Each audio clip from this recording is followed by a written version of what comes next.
Iseut, La France Saint-Martin, qui va également revisiter un grand classique de la fantasy en nous parlant de la diversité dans la pensée sémiotique de Tolkien.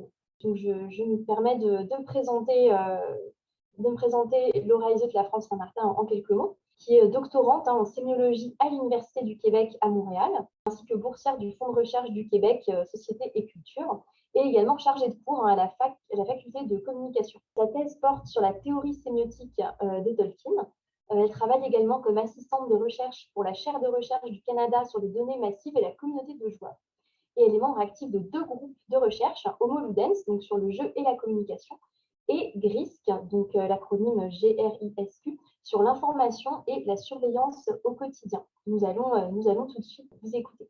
Donc, bonjour à tous. Merci de me recevoir dans le cadre de ce colloque. Peut-être juste avant de commencer, juste pour vous mettre en contexte, je ne suis pas quelqu'un qui est en littérature, donc la forme de ma présentation va peut-être être un peu différente et je ne parlerai pas vraiment d'études littéraires non plus. Donc, je vais parler vraiment plus de réception et de communauté interprétative, comme c'est beaucoup plus que ce que je fais dans mes études en jeux vidéo. Donc, je m'intéresse beaucoup plus aux interprétations, aux communautés de joueurs. Donc, ça va porter un peu dans ce sens-là, mais en revenant sur l'œuvre de Tolkien. J'ai appris en même temps que vous qu'il fallait faire des trigger warnings. Donc, je pense pas que ma présentation soit problématique, mais ceux pour qui ça pourrait être un sujet sensible, je vais parler un petit peu de néonazisme et de white suprémacisme. Donc, si c'est quelque chose qui peut être très sensible pour vous, juste vous dire que ça va être pas discuter en profondeur, mais je vais en parler un petit peu. Donc, ma présentation aujourd'hui s'intitule « La diversité dans la pensée sémiotique de Tolkien ».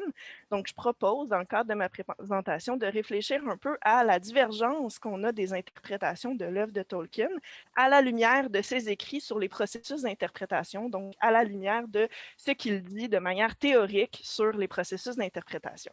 Donc, quelques petits mots pour quelqu'un qui a probablement pas besoin d'être vraiment représenté, mais Tolkien est un des écrivains très, très importants de l'histoire de la fantasy. Donc, c'est l'écrivain de The Hobbit, de Lord of the Rings et le Silmarillion. Il a été très souvent appelé le père de la fantasy moderne, même si c'est quelque chose qui porte vraiment à débat. Donc, je ne vais pas rentrer dans ce débat à savoir s'il peut avoir accès au titre de père de quoi que ce soit. Mais ce qui est important là-dedans, c'est de reconnaître en fait son importance et son influence sur la cristallisation des codes et des attentes qu'on a envers la fantasy. Donc, c'est une influence qui dépasse entre autres largement les limites de la littérature, donc à travers, par exemple, le jeu de rôle sur table, donc Donjon Dragon, qui est beaucoup plus près des études que moi je fais habituellement, donc à travers les réinterprétations ludiques de son œuvre, et bien, son influence s'est étalée en dehors de la littérature jusqu'aux jeux vidéo et jusqu'à une culture même qu'on peut appeler la culture geek, qui est très fortement inspirée de son œuvre. Donc, dans ce sens, qu'on dit de l'œuvre de Tolkien et de la manière dont on voit l'histoire de la littérature à la lumière de son œuvre est très importante. C'est principalement ça le problème à lequel je voudrais m'attaquer aujourd'hui, c'est que l'œuvre de Tolkien est interprétée de manière complètement divergente. Donc, il y a des interprétations vraiment très de gauche, comme on dirait, donc très progressistes, féministes et égalitaires et tout ça, et on a à peu près la même fréquence d'interprétations qui vont être d'extrême droite, donc néo-nazistes et white suprémacistes, qui vont revendiquer l'œuvre de Tolkien comme étant fondamentales à leur culture, à leur discours. Donc, dans ce cadre-là, eh bien, évidemment, maintenant, les interprétations plus de gauche, donc progressistes et féministes, sont de plus en plus fréquentes parce qu'on en parle de plus en plus dans les médias. Donc, ce type de réinterprétation-là devient très fréquente. Et je vous ai mis comme exemple, par exemple, le séminaire de cet été de la Tolkien Society qui porte sur Tolkien et la diversité et qui a fait réagir et qui a bien évidemment un débat au sein de la communauté. Donc, la chicane a pogné, comme on dit en bon québécois. Et donc, c'est un peu ce type de guerre au sein de la culture et du fandom de Tolkien qui m'intéresse. Donc, comment une œuvre, un même texte peut soutenir autant des interprétations misogynes que féministes, autant racistes qu'antiracistes. Un peu pour soutenir cette divergence d'interprétation-là, Pascal Necklace, dans une recension en 2003, notait qu'il y a vraiment, sur Internet, on peut retrouver toutes sortes d'interprétations qui vont du néonazisme, comme je le disais, à ce que maintenant on appellerait le mouvement woke, donc des mouvements extrêmement extrêmement progressistes qui vont s'intéresser au politiquement correct et à ce genre de thématiques. Donc, à la lumière de ce problème, je voudrais me demander comment une œuvre peut-elle soutenir une telle diversité d'interprétations. Et mon hypothèse, celle que je voudrais présenter dans le cadre de cette présentation-là, c'est que la pensée sémiotique de Tolkien, dans laquelle la diversité des interprétations possibles occupait vraiment une place centrale, a influencé l'écriture de son œuvre et a donc permis de soutenir une telle diversité d'interprétations. Avant de commencer, je vais dire quelques mots sur qu'est-ce qu'une pensée sémiotique, donc pour un peu mettre dans le bain. Donc, la sémiotique ou la sémiologie, je ne vais pas rentrer dans le débat de ce qui distingue l'une de l'autre, c'est l'étude du signe et des processus d'interprétation. Donc, dans ce contexte, ce qu'on appelle une pensée sémiotique ou une théorie sémiotique va être une théorie sur le fonctionnement des signes. Donc, on va se demander comment se construit le rapport entre la manifestation physique d'un signe et sa signification. Et plus largement, quelle est l'importance de ces signes-là dans la vie intellectuelle et dans la vie quotidienne. Donc, quand je parle de la théorie sémiotique de Tolkien, qui est mon sujet de thèse, c'est dans le fond d'aller voir dans les écrits plus théoriques de Tolkien, donc dans, par exemple, On Fairy Stories, Les monstres et les critiques, ou même l'avant-propos de Lord of the Rings, qui est quand même assez chargé au niveau théorique, de voir comment il représentait le fonctionnement des signes et leur importance. Donc, c'est plutôt ça qui va être le cœur de ma présentation. Donc, maintenant, je voudrais vous présenter quelques arguments, en fait, en faveur des lectures féministes et progressistes de Tolkien, de son œuvre. Donc, pour voir un peu comment celle-ci se positionne en opposition aux lectures plus conservatrices de son œuvre. Donc, le premier argument que je voudrais vous présenter aujourd'hui, c'est son utilisation du terme queer. Donc, je vous ai mis ici une image d'un livre qui a été écrit par Jane Chance, qui porte entièrement sur le terme queer dans l'œuvre de Tolkien. Donc, évidemment, ce que je vous dis là en une minute ou deux, c'est vraiment un gros résumé. Donc, le sens queer aussi dans le langage de Tolkien, c'est pas nécessairement le même sens que ce qu'on lui donne maintenant. Donc, on parle pas vraiment d'une identité de genre qui serait non conforme, mais dans un sens plus large, c'est un synonyme d'étrange. C'est quelqu'un qui ne correspond pas vraiment aux attentes de la société envers lui ou elle. Donc, c'est de s'intéresser en fait aux marges de la société et aux personnages, dans le cas d'un œuvre littéraire ou vidéoludique. Donc, des personnages qui se retrouvent en marge de cette société-là, qui sont jugés de moindre importance, négligeables, etc. Donc, c'est vraiment de s'intéresser à la marge. C'est un terme qui est associé à plusieurs personnages, dont principalement Bilbon et Frodo. Donc, c'était quand même intéressant de voir que les deux protagonistes sont positionnés d'emblée comme queer, comme étranges, des personnages qui ne s'insèrent pas bien dans la culture de la comté, mais aussi de la Terre du Milieu plus généralement. En guise de parenthèse, c'est quand même important, à mon sens, de rappeler que le terme queer était très fréquemment utilisé par Tolkien pour se décrire lui-même. Donc, il se percevait lui-même comme quelqu'un d'un peu étrange, en marge de sa société, même s'il était dans une position extrêmement privilégiée de professeur d'université et tout ça. Il se considérait comme quelqu'un de marginal. Donc, au niveau de la représentation des personnages, principalement Bilbo et Frodo, les arguments en fonction de l'utilisation du terme queer, premièrement, un sens plus terre-à-terre, c'est que ce sont des hommes célibataires qui vivent ensemble et qui n'ont apparemment aucun intérêt envers le mariage. Donc, déjà, ça les met en marge d'une société qui est beaucoup basée sur le mariage d'un point de vue classique, mais aussi à un niveau plus global, au niveau de l'écosystème de la Terre du Milieu. Ce sont aussi des personnages qui sont très négligeables au niveau de leur puissance. Donc, la comté est entièrement considérée comme peu importante, négligeable, parce qu'il n'y a pas de grand centre de pouvoir qui se positionne à cet endroit-là. Donc, les deux principaux protagonistes de Tolkien sont décrits dans son œuvre comme étant des personnages marginaux, queer, autant par la manière dont ils vivent leur vie que par leur position géographique et culturelle. Un autre argument que Chance présente dans son livre et qui me semble vraiment intéressant, c'est qu'elle interprète Le Seigneur des Anneaux, donc The Lord of the Rings, comme étant un ouvrage qui traite entre autres des dangers de l'uniformisation. Donc, c'est en fait une espèce de valorisation de la diversité à travers la communauté de l'anneau, par exemple, contre les dangers d'une uniformisation qui serait mise de l'avant par une certaine industrialisation et qui, elle, serait représentée par le pouvoir du Mordor et de Hortenque, qui se se positionne d'une manière explicite à travers le poème de l'anneau, donc une gouvernance unique, donc un anneau pour les gouverner tous de manière unique, uniforme. Donc, ce serait ça, selon elle, selon son interprétation, ce serait ça le cœur du propos du Seigneur des Anneaux. Le deuxième argument que je voudrais vous présenter, c'est celui qui concerne les modèles de masculinité. Donc, comme moi, je fais souvent des études de communauté, je vous ai mis des interprétations qu'on retrouve sur Internet très fréquemment. Donc, les vrais hommes, ça pleure pas, et ensuite, plein de personnages très puissants, très importants, qui sont en train d'exprimer des émotions. Donc, on va retrouver dans l'œuvre de Tolkien une subversion de plusieurs attributs qui sont typiquement féminins, donc qui sont associés aux personnages féminins habituellement. Donc, le fait de démontrer publiquement des émotions de manière très, très forte aussi, mais aussi le fait de prendre soin des autres, donc ce qu'on appelle le care, qui est habituellement un attribut féminin qui va là se retrouver comme extrêmement valorisé.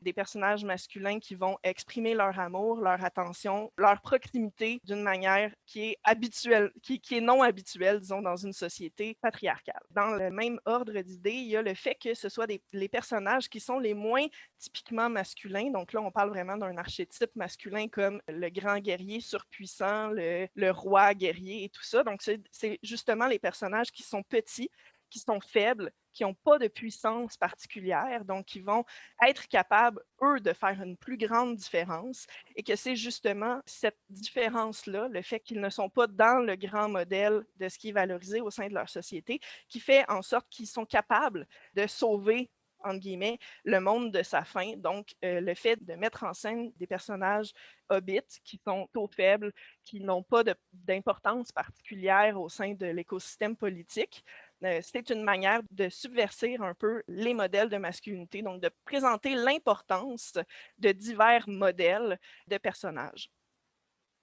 Il faut reconnaître, dans le fond, la valeur et l'apport que des petits personnages, entre guillemets, apportent finalement à l'histoire. Ce qui m'amène, en fait, au troisième argument que je voudrais vous présenter aujourd'hui, qui est clairement le plus connu, qui porte le plus à débat. Donc, je vais le présenter de manière très succincte parce que, comme je l'ai dit, je ne fais pas d'études littéraires, donc je n'ai pas les outils nécessaires pour faire une lecture poussée comme celle qui a été présentée avant moi, là, donc je n'ai pas ces compétences-là, qui est la question des personnages féminins. C'est une question qui porte vraiment à débat dans le cercle des fans de Tolkien. Donc, le constat principal, c'est qu'il y a très peu de personnages féminins dans l'œuvre de Tolkien.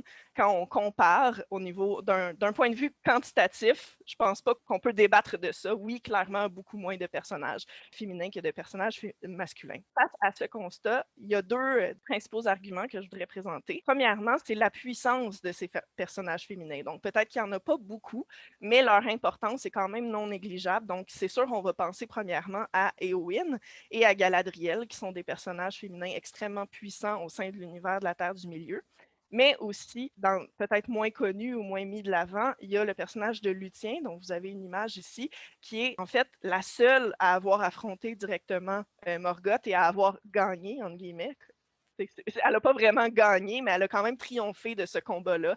Donc, qui est une femme elfe extrêmement forte, qui va tenir tête à son père, qui va s'enfuir pour partir à l'aventure avec l'homme avec qui elle veut être, et qui va réussir à affronter quand même une divinité, entre guillemets, et ressortir victorieuse de ce combat. Et d'un autre point de vue aussi, un autre personnage que je voudrais vous présenter très, très brièvement, c'est le personnage de Lobelia, qu'on ne voit pas dans les films, mais qui est la femme qui énerve beaucoup Frodon au début du Seigneur des Anneaux, mais qui est aussi la seule qui va se rebeller pendant le pillage de la comté, donc qui va ne pas accepter de se soumettre aux pilleurs qui arrivent et qui veulent changer le fonctionnement de la comté et qui, elle, va prendre les armes et affronter directement le nouveau pouvoir qui essaye de s'imposer sur la comté. Donc, mais face à même l'importance de ces personnages féminins-là, Chance met de l'avant un autre argument qui est en fait que le monde, quelque chose qu'on a tendance à oublier souvent, c'est que le monde de la Terre du Milieu est un monde qui va mal. Okay? Donc, tout est en train de se détruire. C'est un monde qui est en perdition. Et que l'absence de femmes est justement une des causes de cette perdition-là. Donc, qu'elle va donner, par exemple, l'exemple des femmes elfes, des femmes Ent, qui ont quitté Donc, le fait que ces femmes-là aient quitté, ça fait en sorte que la société, si on peut l'appeler comme ça, la société des Ents est en perdition et que c'est aussi l'absence de valorisation de l'apport féminin qui fait en sorte que plusieurs des sociétés qu'il y a dans la Terre du Milieu sont en perdition. Et que c'est l'intervention de personnages soit féminins, à travers notamment Éowyn, ou de personnages qui démontrent des attributs féminins qui vont permettre de résoudre la quête et en fait de sauver la Terre du Milieu de sa perdition. Donc, c'est que peut-être ces deux éléments-là mis ensemble, donc le fait que les personnages féminins sont extrêmement puissants et le fait que c'est un monde qui va très mal et qui va être sauvé par l'intervention de personnages féminins, fait en sorte que, selon elle, on peut quand même soutenir que la question des personnages féminins soutient une certaine lecture féministe, donc féministe entre guillemets, donc on la remet aussi dans son contexte, mais que, selon elle, il y a quand même un apport non négligeable à la lecture des personnages féminins dans la résolution de l'énigme et dans le fait de pouvoir sauver ce monde-là de la perdition. Donc, face à ces trois arguments que j'ai présentés brièvement, je voudrais retourner à la question qui est en fait comment une même œuvre peut soutenir une grande diversité d'interprétations. Donc, comment on peut à la fois retrouver des interprétations féministes, comme celles que je viens de présenter, et des interprétations misogynes ou suprémacistes blancs et tout ça. Donc, ici, je vous ai mis un exemple qui, selon moi, représente assez bien le type de problème et le type d'affrontement qu'il va avoir au sein des communautés en ligne qui discutent de l'œuvre de Tolkien. Donc, ici, vous avez un dessin qui a été fait par un artiste, Corazir, qui voulait montrer en fait que l'œuvre de Tolkien peut être lue par une grande diversité de personnes et que tout le monde peut trouver quelque chose à lire dans cette œuvre-là, et qui s'est fait ensuite insulter publiquement par des fans qui disent "Excuse me, this is a Tolkien blog. We, your followers, are majority far right." Donc, qui soutiennent que les fans de Tolkien sont tous d'extrême droite et que la question de la diversité au sein de son œuvre ne devrait même pas, en fait, faire l'objet d'un débat parce que c'est tout à fait clair que c'est une œuvre de droite. Donc, il y a quand même une très grande diversité. Donc, des deux côtés, on essaie de réclamer l'œuvre de Tolkien comme faisant partie de notre culture. Donc, dans ce contexte-là, j'aimerais présenter un petit peu plus la pensée sémiotique de Tolkien. Donc, par le concept, un des concepts qu'il va présenter, mais je pense que dans ce cas-ci, c'est vraiment quelque chose qui s'applique plus. Donc, qui est le concept d'applicabilité. Tolkien était très connu pour son opposition aux lectures allégoriques. Donc ici, je vous ai mis un meme que j'aime beaucoup qui compare en fait le type d'interprétation qui est mis de l'avant dans le processus créatif de la part de Lewis et de la part de Tolkien. Donc Lewis qui avait vraiment plus une écriture allégorique justement, donc il cherchait à ce que les lecteurs comprennent très bien de quoi on parle, alors que Tolkien voulait mettre de l'avant plutôt une diversité d'interprétations et c'est là que le concept d'applicabilité rentre en ligne de compte. Donc deux modèles de lecture, donc le modèle de l'allégorie qui va en fait chercher à faire une espèce d'équivalence entre des éléments du monde secondaire et du monde primaire. Donc, je vous ai mis ici l'exemple de la fameuse lecture du Seigneur des Anneaux comme une réécriture de la Première Guerre mondiale. Donc, à travers cette lecture-là, certains éléments du monde secondaire vont être mis en correspondance directe avec des éléments de l'histoire. Donc, dans ce type de lecture, le Rohan et le Gondor vont devenir des équivalents des alliés, alors que le Mordor et Orthanc vont devenir des équivalents des empires centraux. Donc, c'est vraiment un type de lecture que Tolkien trouvait extrêmement réductrice. Donc, lui, face à ça, s'opposait ouvertement à ce type de lecture et disait qu'il préférait de loin le modèle de l'applicabilité qui réside dans la liberté interprétative du lecteur ou de la lectrice. Donc ici, je vous ai mis un schéma qui est inspiré du schéma de Peirce. Donc ceux qui connaissent un peu la sémiotique vont reconnaître très clairement ce schéma. Donc selon lui, il disait en fait que le rapport entre le texte et son objet, donc ce à quoi on le renvoie, c'est le lecteur ou la lectrice qui doit décider ce à quoi ça renvoie. Donc, c'est une espèce de prise de position pour une lecture actualisante. Pour ceux qui connaissent l'œuvre de Citon, c'est un concept que lui met de l'avant. Donc, ce sont des lectures qui sont anachroniques, souvent qui vont sélectionner à divers moments, divers éléments pour correspondre en fait au contexte immédiat du lecteur et qui vont permettre de mettre en rapport en fait l'œuvre et ce que le lecteur ou la lectrice vit au moment où il le lit. Donc, en fait, ça pose la question de comment on fait pour mettre de l'avant ce type de processus sémiotique-là.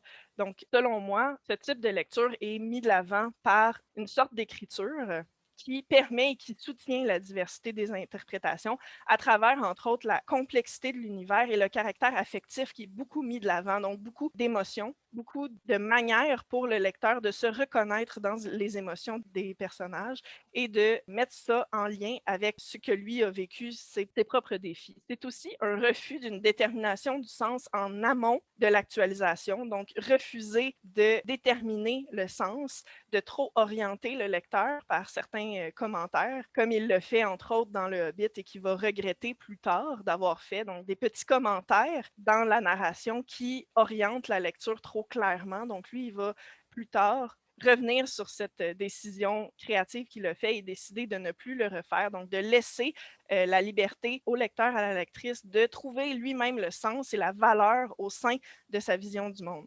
En guise de conclusion, je voudrais juste dire quelques commentaires, quelques remarques rapides plutôt concernant ce type de sujet d'étude. Je crois qu'il est vraiment important de faire une distinction très claire de l'objet de la question et de le définir très clairement. Dans les études, sur Tolkien, particulièrement quand on parle de sujets en lien avec la diversité, le féminisme et tout ça, on a tendance à faire un amalgame entre l'individu, son œuvre et son actualisation dans un contexte culturel précis, donc la lecture qu'on va en faire dans un certain contexte.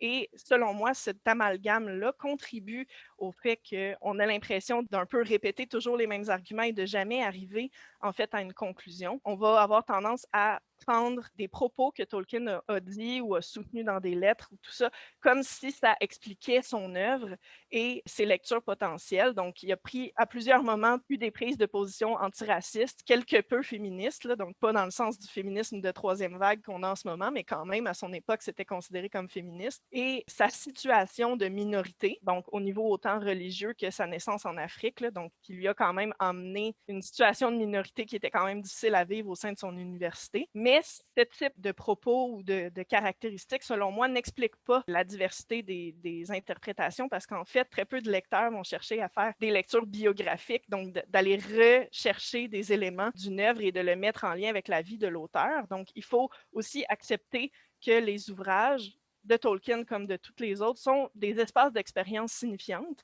Donc, il faut accepter toutes les interprétations possibles et cela même si ça ne correspond pas à notre lecture privilégiée, même si on voudrait mettre de l'avant un côté féministe parce que ça correspond à nos valeurs, il faut aussi pas oublier qu'il y a d'autres manières de rendre les récits signifiants et que c'est justement cette marge d'indétermination du sens qui rend les œuvres aussi signifiantes, aussi importantes au niveau culturel.